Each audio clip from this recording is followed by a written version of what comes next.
హస్తినాపురంలో పాండు రాజుగా పట్టాభిషేకమయ్యాక అతని పాలనలో రాజ్యం శాంతి సంపదతో నిండిపోయింది. రాజ్యాన్ని స్వీకరించిన తర్వాత పాండు పక్క రాజ్యాలపై విజయయాత్రలు చేశాడు. ఉత్తర దిశలోని అనేక రాజ్యాలను జయించి హస్తినాపుర శక్తిని విస్తరించాడు. ధృతరాష్ట్రుడు అంధుడైన కారణంగా రాజ్యానికి అధిపతిగా ఉండలేకపోయాడు. భీష్ముడు రాజవంశానికి సరైన వధువులను వెతికాడు. ధృతరాష్ట్రుడి పెళ్లి ముందుగా జరిగింది. గాంధార రాజు సుబలుడి కుమార్తె.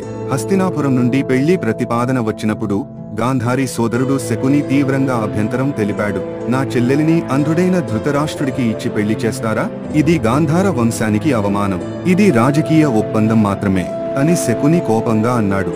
కానీ సుబలుడు రాజకీయ కారణాల వల్ల పెళ్లిని అంగీకరించాడు. హస్తినాపురంతో బంధం గాంధారానికి శక్తి ఇస్తుందని భావించాడు. గాంధారి ఈ నిర్ణయాన్ని స్వీకరించి ధృతరాష్ట్రుడు అంధుడు కాబట్టి తన భర్తకు సమానంగా ఉండాలని కళ్లకు గుడ్డ కట్టుకుంది.